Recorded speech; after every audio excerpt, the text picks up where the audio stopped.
எல்லா விதத்திலும் நம்மை போல் சோதிக்கப்பட்டும் பாவமில்லாதிருக்கிற ஆண்டவராகிய இயேசு கிறிஸ்துவின் நாமத்தில் உங்கள் யாவருக்கும் என்னுடைய அன்பான வாழ்த்துக்கள். இந்த நாளின் தியானத்தின் தலைப்பு எழுதியிருக்கிறதே, இட் இஸ் ரிட்டன்.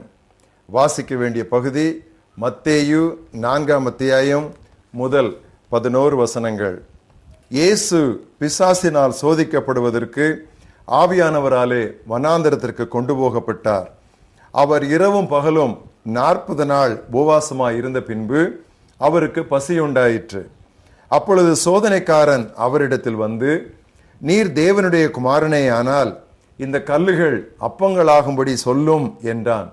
அவர் மறுமொழியாக, மனுஷன் அப்பத்தினாலே மாத்திரமல்ல, தேவனுடைய வாயிலிருந்து புறப்படுகிற ஒவ்வொரு வார்த்தையினாலும் பிழைப்பான் என்று எழுதியிருக்கிறதே என்றார். அப்பொழுது பிசாசு அவரை பரிசுத்த நகரத்திற்கு கொண்டு போய் தேவாலயத்து உப்பரிகையின் மேல் அவரை நிறுத்தி, நீர் தேவனுடைய குமாரனே ஆனால் தாழ குதியும், ஏனெனில் தம்முடைய தூதர்களுக்கு உம்மை குறித்து கட்டளையிடுவார். உமது பாதம் கல்லில் இடராதபடிக்கு அவர்கள் உம்மை கைகளில் ஏந்தி கொண்டு போவார்கள் என்பதாய் எழுதியிருக்கிறது என்று சொன்னான். அதற்கு இயேசு, உன் தேவனாய கர்த்தரை பரீட்சை பாராதிருப்பாயாக என்றும் எழுதியிருக்கிறதே என்றார். மறுபடியும் பிசாசு அவரை மிகவும் உயர்ந்த மலையின் மேல் கொண்டு போய் உலகத்தின் சகல ராஜ்யங்களையும் அவைகளின் மகிமையையும் அவருக்கு காண்பித்து, நீ சாஷ்டாங்கமாய் விழுந்து என்னை பணிந்து கொண்டால் இவைகளை எல்லாம் உமக்கு தருவேன் என்று சொன்னான். அப்பொழுது இயேசு, அப்பாலே போ சாத்தானே, உன் தேவனாய கர்த்தரை பணிந்து கொண்டு அவர் ஒருவருக்கே ஆராதனை செய்வாயாக என்று எழுதியிருக்கிறதே என்றார். அப்பொழுது பிசாசானவன் அவரை விட்டு விலகி போனான். உடனே தேவதூதர்கள் வந்து அவருக்கு பணிவிடை செய்தார்கள். இந்த நாளின் மனன வசனம் நாம் வாசித்த பகுதியிலே உள்ள 4ஆம் 7ஆம் 10ஆம் வசனங்கள். எழுதியிருக்கிறதே, எழுதியிருக்கிறதே, எழுதியிருக்கிறதே. It is written, it is written, it is written. நாம் பாவத்தில் விழும்போது பிற நபர்கள் மீது பழி சுமத்துகிறோம், ஏதேதோ காரணங்களை சொல்லுகிறோம். கிறிஸ்தவர் பலர் தோல்வியிலேயே வாழ்வது இதனாலேயே. தனது தோல்விக்கு ஆதாம் இதையும் அதையும் சாக்கு போக்காக சொன்னான். அதைவிட பாதகமான சூழ்நிலையில் இயேசு கிறிஸ்துவோ வெற்றி கண்டார். பொதுவான சாக்கு போக்குகள் 2ஐ நாம் இன்று கவனிப்போம். ஒன்று, எனக்கு அது தெரியாது, அறியாமை என்று நாம் சொல்லிவிடுகிறோம். Ignorance is no excuse. Adam ஏவாளுக்கு தேவ கட்டளை மிகவும் தெளிவாயிருந்தது. அதற்கு வியாக்கியானமே தேவையில்லை. அது எளியது, குறிப்பானது. ஆண்டவர் என்ன சொன்னார்? எல்லா விருட்சங்களையும் நீங்கள் புசிக்கலாம், இந்த விருட்சத்தின் கனியை மாத்திரம் நீங்கள் புசிக்காதிருங்கள் என்று சொன்னார். அதற்கு விளக்கமோ வியாக்கியானமோ தேவையே கிடையாது. என்றாலும் அவர்கள் தவறினர். ஆனால் கல்லை அப்பமாக்க கூடாது என்றோ கோபுரத்திலிருந்து குதிக்க கூடாது என்றோ பிதாவானவர் இயேசுவுக்கு சொல்லியிருந்ததாக தகவல் இல்லை. அப்படியானால் இப்படிப்பட்ட காரியங்களை செய்ய பிசாசு தூண்டினானே, இயேசு அவனை எப்படி மேற்கொண்டார்? அவர் திருவசனத்தின் தத்துவங்கள் மீது செயல்பட்டார். He acted on the principles laid down in God's word. அவர் தேவ நோக்கத்தை தெளிவாக புரிந்திருந்தபடியால் தேவ திட்டங்களை ஒன்றுமில்லாமல் சிதறடிக்க செய்யும் சத்ருவினுடைய வலைகளை அவர் எளிதாய் அடையாளம் கொண்டு அவற்றிற்கு தப்பிவிட்டார். கல்லுகளை அப்பமாக்க வந்த முதல் சோதனையில் அவரது குமாரத்துவத்திற்கும் வசனத்தின் குறைவின்மைக்கும் ஒரு சவால் வந்தது. மேலிருந்து குதிக்க சொன்ன 2ஆம் சோதனையில் பகட்டுக்கும் கடவுளை பரீட்சிக்கவும் அழைப்பு வந்தது. 3வது சோதனையில் மேன்மைக்கு குறுக்கு வழியை பிசாசு சொல்லிக் கொடுத்து கொண்டிருந்தான். ஐயோ, எனக்கு தெரியாது, எனவேதான் விழுந்தேன் என்று ஒரு நாளும் சொல்ல வேண்டாம். தேவன் தமது சத்தியத்தை முதலாவது நமது இருதயங்களில் வைத்துள்ளார். போதுமான மறைநூலை கையில் தந்துள்ளார். மட்டுமல்ல, நமக்குள் இருக்கும் ஆவியானவர் எதை ஏற்க வேண்டும், எதை எதிர்க்க வேண்டும் என்று போதித்த வண்ணம் இருக்கிறார்.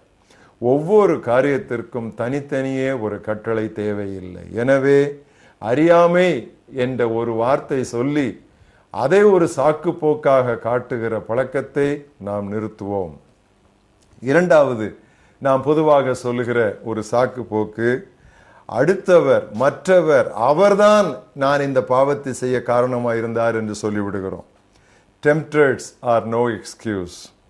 விலக்கிய கனியை புசித்தாயோவென தேவன் ஆதாமை கேட்டபோது அவன் பழியை தன் மனைவி மீது போட்டு விட்டான். This is what is called blame shifting. இயேசுவுக்கு மிக வலுவான சோதனை ஒன்று அவருக்கு நெருங்கிய சீடனாகிய பேதுரு மூலம் வந்தது. எருசலேமில் தாம் எவ்விதமாய் பாடுபட்டு கொல்லப்பட வேண்டும் என்று இயேசு முன்னறிவித்துக் கொண்டிருக்கையில் பேதுரு, ஆண்டவரே, இது உமக்கு நேரிடக்கூடாதே என்று அவரை கடிந்து கொண்டான்.